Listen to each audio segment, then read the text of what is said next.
আজকে যুগান্তরের 25 বছর পার হয়ে 26 বছরে পদার্পণ করেছে, সেজন্য তাদেরকে অভিনন্দন জানাচ্ছি। আমি দুটি কথা বলবো। এই যুগান্তর পত্রিকাটি যেদিন লঞ্চ হয় বা যেদিন যাত্রা শুরু করে, যদ্দূর আমার মনে পড়ে সেদিন সম্পাদক ছিলেন মরহুম জনাব গোলাম সরওয়ার, এবং তারই আমন্ত্রণে কিন্তু আমিও হাজির ছিলাম এই পত্রিকা যেদিন লঞ্চ হয়। সেখান থেকে আজকে 25 বছর পার হয়ে গেছে, আমারও 25 বছর পার হয়ে গেছে। যুগান্তরেও আমি লেখালেখি করতাম। যুগান্তর যথেষ্ট সাহসী ভূমিকা রেখেছে। আমি আশা করব আমার সামনে দেশের বৃহত্তর দলগুলোর নেতৃস্থানীয় লোকজন বসে আছেন। আমি অনুরোধ করব একেবারে একদম নিউট্রাল মানুষ হিসেবে, যেই রক্ত মারিয়ে আমরা এসছি, যে ছাত্রদের রক্ত এখন আমাদের পায়ের দাগ বা আমাদের হাতে দাগ, মাথায় চোখে ভাসে, তাদের সেই রক্তের বিনিময়ে যে বাংলাদেশ আপনারা গঠন করতে যাচ্ছেন, অন্তত পক্ষে মিডিয়াকে তার স্বাধীনতা দেবেন আশা করি। এখানে বৃহৎ দলের, আরও বৃহৎ দলগুলোর সবাই আছেন, তাদের কাছে আমার বিনীত অনুরোধ, grey list, black list, white list এটা যেন না থাকে। আপনাদেরকে অশেষ ধন্যবাদ। আবার আমি যুগান্তরের উজ্জ্বল ভবিষ্যৎ কামনা করছি। আই এম সরি, আমাকে চলে যেতে হবে, I have little other business. আপনাদেরকে অনেক অনেক ধন্যবাদ। কথা বলার অধিকার কেড়ে নিয়েছিল, সেই সময়ে যুগান্তর সাহস করে অনেক কথা বলেছে, কথা বলার চেষ্টা করেছে। সেই জন্য যুগান্তরকে আন্তরিক ধন্যবাদ এবং কৃতজ্ঞতা। আমাদের সরওয়ার ভাই এবং পরবর্তীতে সাইফুল ভাই, এখন হাই শিকদার, আমি বিশ্বাস করি যে যুগান্তর তার যে চরিত্র, সেই চরিত্রকে অক্ষুণ্ণ রেখে গণতন্ত্রকে প্রাতিষ্ঠানিক রূপ দেওয়ার ক্ষেত্রে তার ভূমিকা অক্ষুণ্ণ রাখবে। বাংলাদেশের মানুষ সবসময় গণতন্ত্রের জন্য সংগ্রাম করেছে, লড়াই করেছে।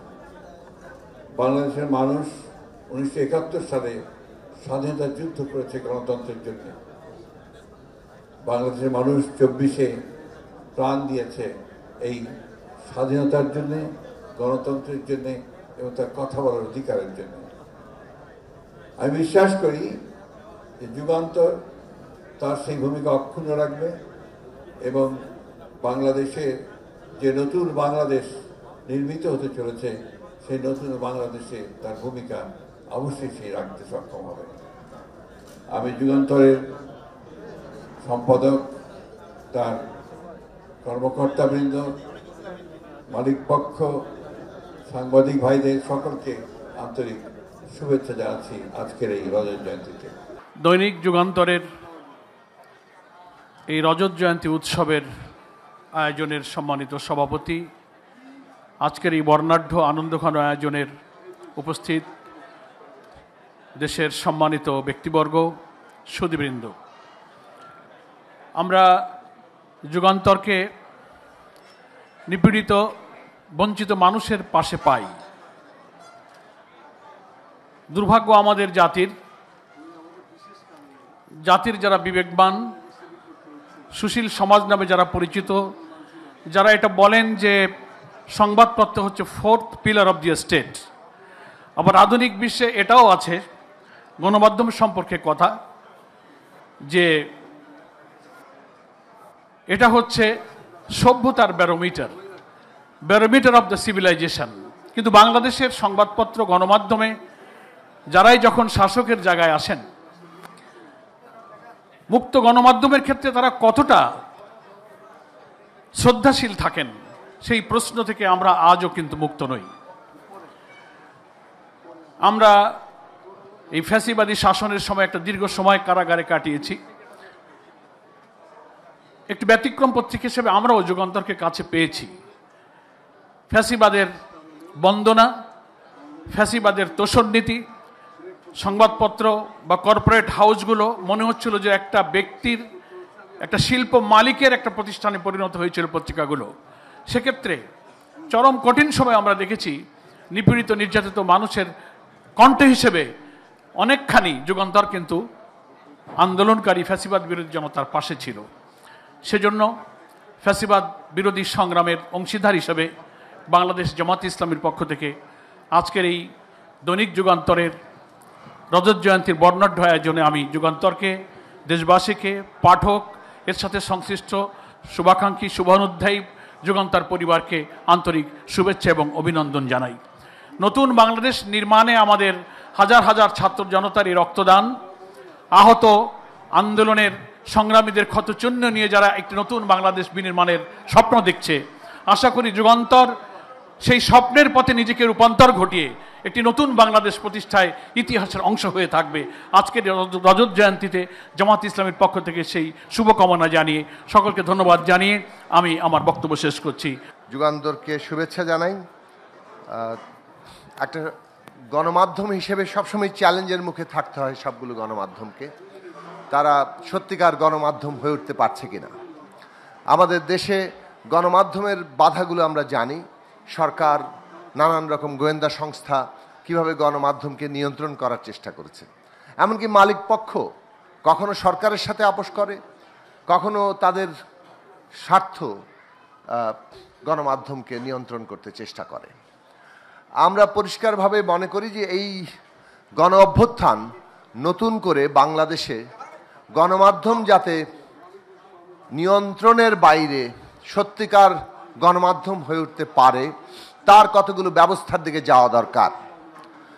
এক নম্বর বিষয় হচ্ছে গণমাধ্যম, সেটা টেলিভিশন হোক, পত্রিকা হোক, সেটা হওয়া উচিত এডিটরের পত্রিকা কিংবা এডিটরের টেলিভিশন।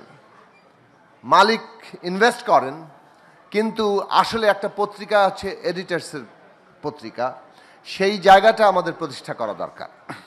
দুই নম্বর হচ্ছে মালিকানাও গণমাধ্যম, বিশেষত টেলিভিশন এবং দৈনিক পত্রিকা একটা পাবলিক লিমিটেড কোম্পানিতে যাওয়া দরকার।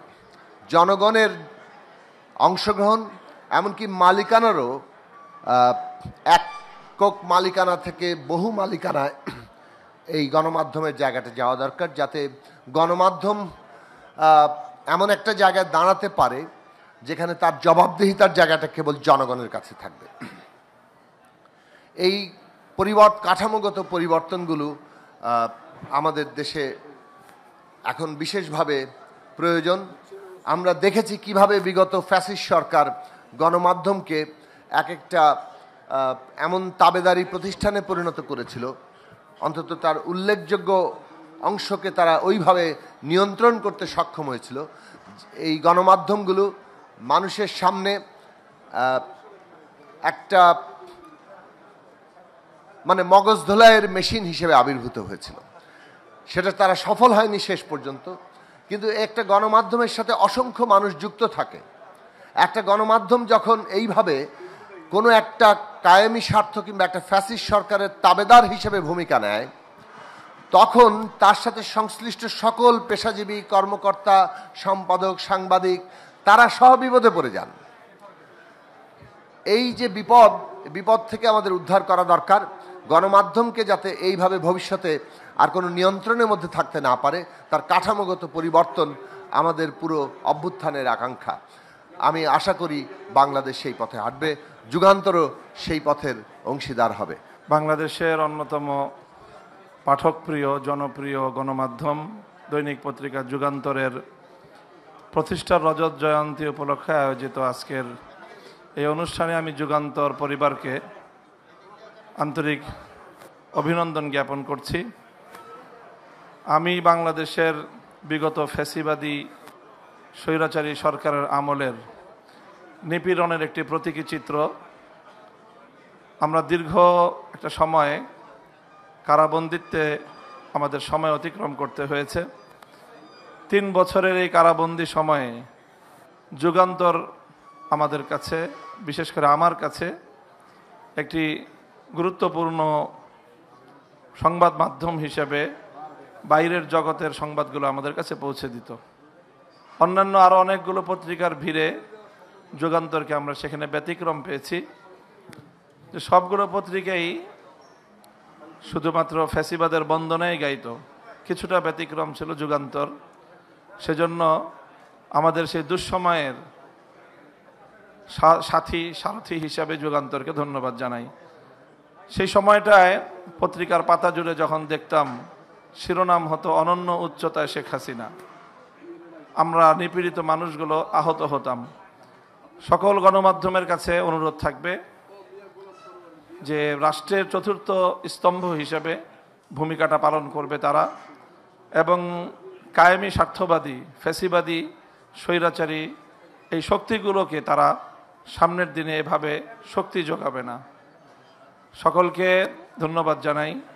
বিশেষ করে আরেকটি বিষয়, গণমাধ্যমগুলো, অনেকগুলো গণমাধ্যম বিগত সময়ে বিভিন্ন গোয়েন্দা সংস্থার মুখপাত্রে পরিণত হয়েছিল, এবং এই সকল গোয়েন্দা সংস্থাগুলোর মাধ্যমে এই গণমাধ্যমগুলো আন্দোলনকারী এবং প্রতিবাদী মুখগুলোকে তারা নানাভাবে নাজেহাল করার চেষ্টা করেছে। এই প্রবণতা যেন আগামী দিনে বন্ধ পায়। যুগান্তর পত্রিকার মালিক সহ তাদের সম্পাদক মণ্ডলী সহ সকলকে রজত জয়ন্তীতে আন্তরিক শুভেচ্ছা এবং অভিনন্দন জানাই।